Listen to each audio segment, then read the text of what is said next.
Welcome back to the channel. If you don't already know me, my name is Tremayne, and this episode is really chill. My family and I, we went to the King of Prussia, and you get a chance to follow us around at the mall. But I met a group of kids that made me really think about the importance of having an online presence. So with that said, here we go.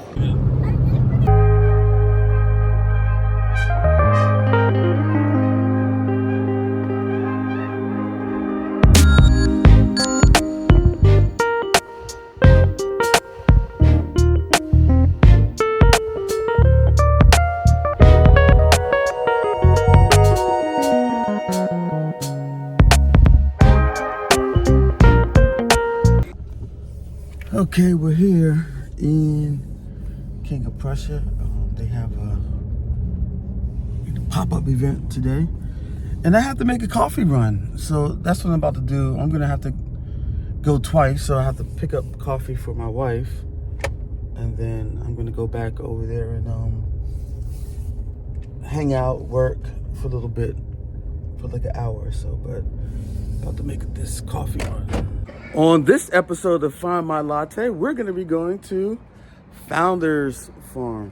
No, just kidding. But yeah, let me go in here, grabbing this latte for her, taking it back to LA Fitness, and then I'm coming back here to work for a little bit. Pretty cool in here. Oh, excuse me, sir. Excuse me.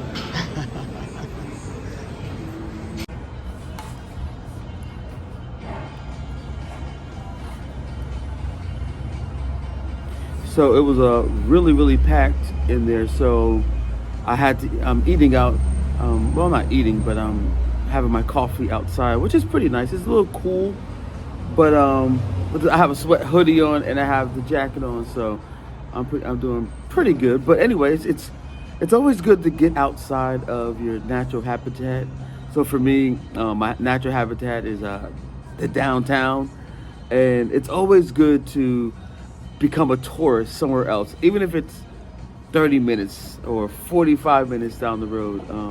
But it's always, so for me, just to be able to get outside of where I normally work, it's always great.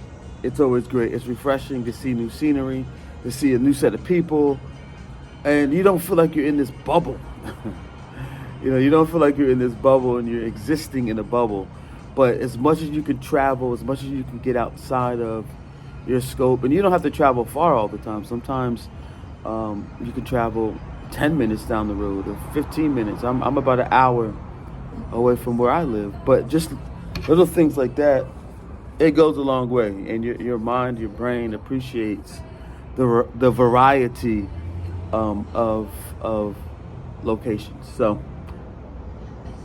I'm just sitting here, writing some notes down, kind of like reflecting on my week, seeing, where my wins, where my losses were, or well, not what I lost, but what I learned. I should say, you only win or learn. So, yep, I'm sitting here, and I will see you next one.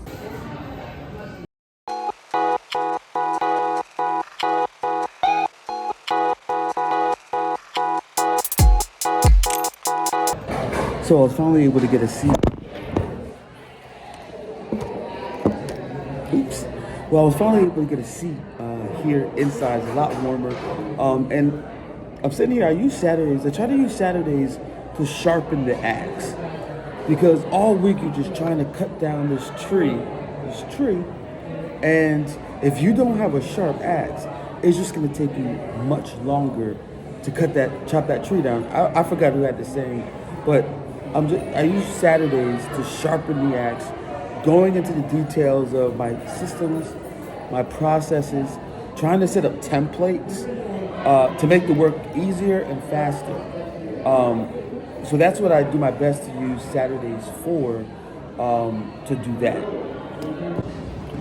I just heard something really interesting. I was on Twitter, and it was from a venture capitalist, and one of the things that he was saying was the best founders, when they come to him for advice, they don't look for answers. They're not asking them questions to find answers. What they're looking for are frameworks.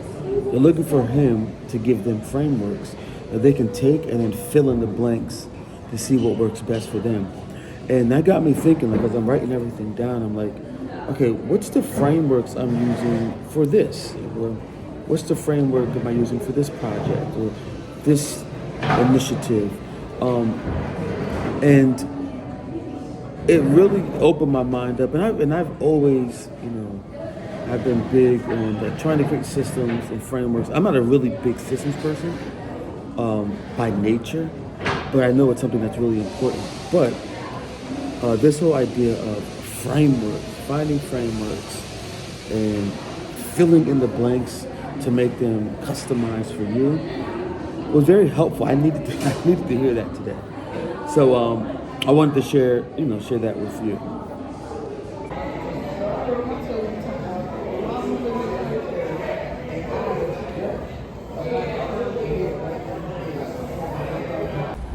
So they just finished, so I'm heading in the car to go pick them up, and then we're probably gonna go grab something to eat somewhere. So I'll see you next one. But I think before we go get something to eat, we need to go get some gas first.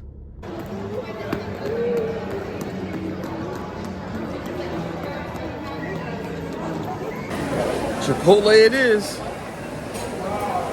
Okay, we're about to get on this VR thing. Here we go. Let's see what this is about.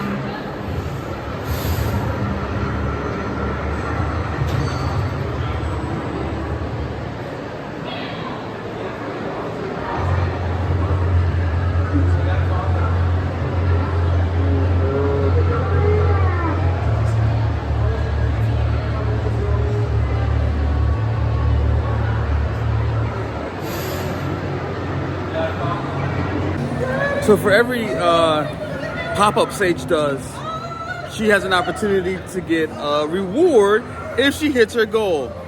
So her reward that she wanted to do was do VR here at the mall. So we're at the mall, we're doing VR. I'm a little dizzy from it, to be honest with you.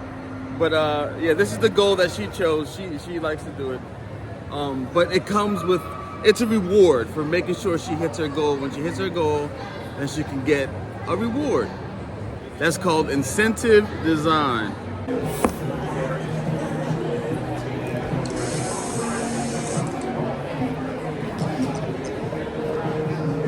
What color is it?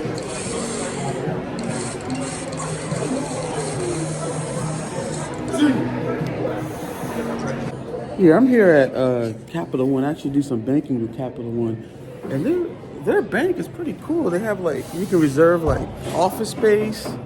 This is how you reimagine. They have a coffee shop right here. This is how you reimagine in legacy industries. And I that's pretty impressive. Yeah, right over here. Right over here. Thank you, man. Appreciate it. Yep. Do you have a lid? Right there. Oh, yes. Right in front of my face. Yeah, this is how you reimagine an industry that's been stagnant and stale for so long, and you make it welcoming. I mean, this is pretty cool. They have all different types of, you can book these rooms for free. If you use your Capital One card, you get 50% off of the bank. This is not no ad or nothing like that, but it's pretty cool. I'm pretty impressed. I've walked past this place so many times, but I never went in. But man, this is pretty impressive. But it lets you see it's when it comes to innovations. It doesn't take much. You just apply. You just take something from one industry that's working and apply it into another industry, and that's what they took what Starbucks has done and mastered and worked, and they applied it to the banking industry, specifically the bank itself. I mean, they have ATM machines here. It's pretty cool. It's pretty cool. It's pretty cool.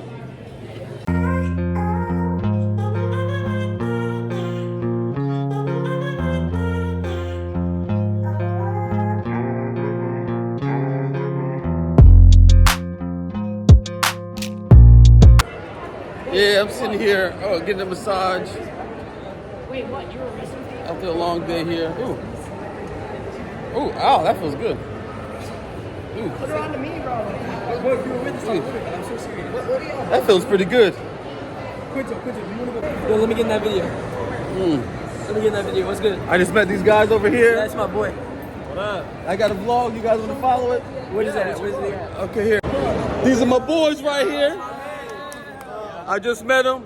What's your soccer team? Maryland United. Maryland United. Watch out for them. Yeah, look out. All right, fellas. Hey, you never know who you're going to meet. Whew, well, that massage felt good. I almost took a nap. I'm waiting for my wife and daughter. They're going to do something. I don't know what they're doing. But after that massage, I almost took a nap here. All the stress from the week has been relieved. And I'm just here chilling, waiting for them to get back. But man, I needed that. One thing I learned from those kids in the 5-10 minutes I had a chance to interact with them is that your life doesn't, in their minds, your life doesn't even exist if you're not online in some form or fashion. That's how they see the world. That's the world in which they live in. And I can't even imagine if you're these kids, teachers, or their future professors and their future bosses, if they don't have some type of online presence, they almost mean nothing. Because those kids, I could have met those kids and I would have been a vapor, and they would have never thought about me ever again. But the reaction that they gave me when they saw that I actually had a vlog on YouTube, they were excited and they were hyped and they were sharing it with each other. And it was just an interesting experience to experience that in real time. Now I hold a place in their minds maybe longer than it would have been if I had not had this channel. Because what happens is it creates leverage. Something I'm going to speak way more about, that leverage, but I'm sitting here pondering that experience, and your life online is very important, especially younger people, It's very important. They don't know a world without this. I do. But I'm still able to connect with them and bring them into my world. To share a certain message, to give them a glimpse into not only my life, but the future of work, on how, they're still being trained to, go to school, get like that system is still in place, and that's okay, but things are changing rapidly and the institutions haven't caught up to it yet. So, really interesting experience, but I'm just here pondering. Again, I'm waiting. I have a little bit of time to wait to think about that. Oh, whoa, what's that?